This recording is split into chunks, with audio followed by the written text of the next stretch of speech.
Now on BBC4, Alan Clark was not the only diarist in the family. His brother Colin was Laurence Olivier's personal assistant when he made The Prince and the Showgirl with Marilyn Monroe. It was, to put it mildly, a rather stressful shoot, and with strong language, Colin Clark committed it all to paper. La la la la la, la la la la la la la. My name is Colin Clark. In 1938, when I was 5, my father, Kenneth Clark, was made Controller of Publicity at the Ministry of Information. This meant that he was responsible for extricating British actors from the armed forces so that they could work in patriotic films. Through this work, my father and mother met all the stars of the film world, including Laurence Olivier and Vivien Leigh. At the age of 12, I told my father I wanted to be a film director. To my surprise, he took me seriously, and from then on a visit to the film studios was a dream fulfilled. In the summer of 1956, when I was 24, I found myself involved in the biggest showbiz story of the year. Marilyn Monroe, the world's most glamorous movie star, was coming to England to make a film with Sir Laurence Olivier. The film was The Prince and the Showgirl, and throughout the production I kept a daily journal of events as they unfolded. I was the least important person on the set, the third assistant director, a kind of superior messenger boy. You can just see the side of my head there, behind Sir Laurence. No one can feel threatened by a third AD, except perhaps the extras, and most people involved in the film felt they could be open with me. Little did I know that the person I'd end up most intimate with would be the star herself. So, this is my story.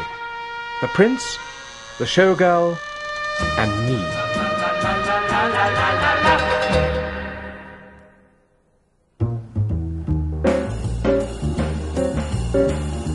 Sunday, 3rd of June, 1956. At 9 a.m. tomorrow, I will be at Laurence Olivier's film company to offer my services on his next production. 2 weeks ago, Larry and Vivien came down to stay for the weekend at Saltwood, my parents' home in Kent. Mama told Vivien that I wanted to work in films.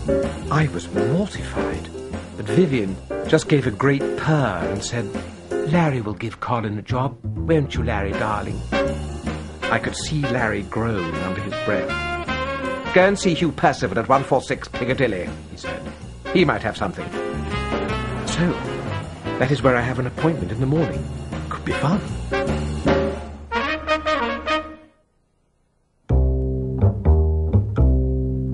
Monday the 4th of June. Arrived at the office of Laurence Olivier Productions, punctual and sober.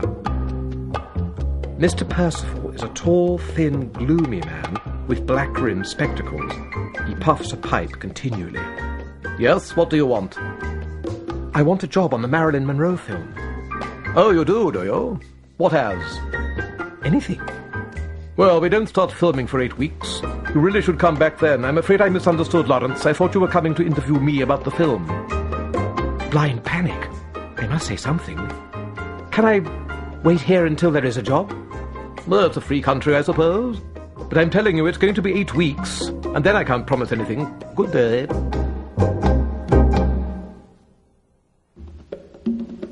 Wednesday, 6th of June. Completely ignored all morning. However, by lunchtime, Mr. P needs my help. "I need to find the telephone number of someone called Noel Coward."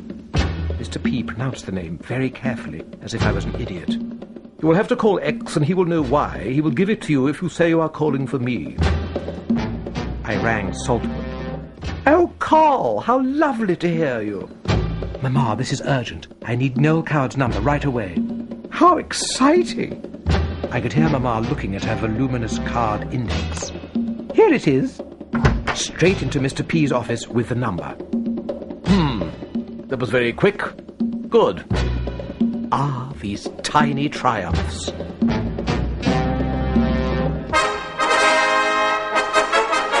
Tuesday, 12th of June. Larry arrived. He was taken aback to see me, but managed a "Hello, dear boy," before disappearing into Mr. P's office. A few seconds later, in comes Vivien. Colin, darling. Vivian comes up so close to me that our noses are almost touching. She gives a pleading look. Please look after my darling Larry for me, will you? She flutters her eyelids, gives a quick, confidential smile, and sweeps off into Mr. P's office.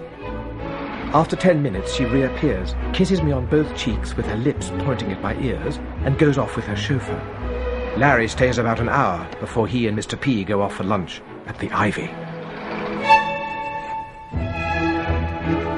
Wednesday, 13th of June. Work at last. Mr. P called me into the office.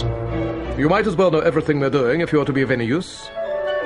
He showed me a huge sheet of paper covered in columns and shaded squares. This is really Mr. P's pride and joy, his chef d'oeuvre. It's called a cross plot. It's been cunningly worked out so that Pinewood Studios A and B can be alternated, with a different set being built on one stage while the other is used for filming. To get the most out of each set, the film is not shot in chronological order. If there is a scene in a particular room at the beginning of the story and another in the same room at the end, then they will both be filmed together. I don't dare ask anything about MM. Anyway, my job is to be preparing for her arrival. Police, press, chauffeur, bodyguard, servants, redecorations, everything to delight her eye and soothe her nerves. She must be a very difficult lady. Can't believe anyone has to be spoiled so much. What would Nanny have said? Tuesday, 19th. 6 weeks until filming starts and lots to prepare. Today, I was given a long explanation about how film studios work. The lighting cameraman is head of one group, the designer has his crew, there's wardrobe, makeup, film editing, etc. The director has a right-hand man, and the lowest of the low is the third assistant director, who is known as a gopher. That'll be my job. Thursday, 21st of June. Sir Lawrence is worried. I'm not surprised. I saw the play on which the film is going to be based, The Sleeping Prince. Larry and Vivian did it together at the Phoenix Theatre, and it was a very slight piece indeed. Typical Rattigan, theatrical, charming, and that's all.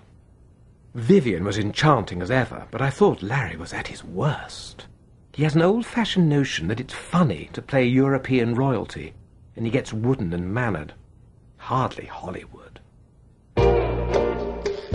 I can't see it being a good role for Marilyn Monroe. I suppose she thinks it will enhance her new intellectual image to play opposite the greatest classical actor of the generation. Unless Marilyn is cleverer than she looks, she'll find it jolly hard to mix her style with Olivier's. Maybe she'll surprise us all. When you're America's top blonde, it's no good hoping for a quiet honeymoon. Marilyn Monroe and her new husband, playwright Arthur Miller, at least managed to get married secretly. But now the press catch... Friday, 22nd of June. Sir Lawrence was in quite a state. It seems that Marilyn Monroe is going to marry Arthur Miller this weekend. What sort of effect will that have on the production? Sir Lawrence says that Miller is a self-satisfied, argumentative pseudo-intellectual. Charming. Will it make Marilyn argumentative too? She has a dreadful reputation already among movie directors. The co-producer of the film is Milton Green. He got Marilyn out of her contract at 20th Century. Evidently, Green has given Sir Lawrence his assurance that he can make Marilyn behave herself. After all, it is her own money that is involved this time. If Marilyn doesn't turn up for work, then she and Green start losing money. Well, that's the theory, anyway. Poor Sir Lawrence. He doesn't trust the Americans and is out of his depth. What have I got myself into, Colin? I think it'll be a fantastic success, Larry, I replied. Success for her, or success for me? On top of all that, there is the problem of the Strasbergs. Lee Strasberg is head of the Actors Studio in New York, where Marilyn sometimes...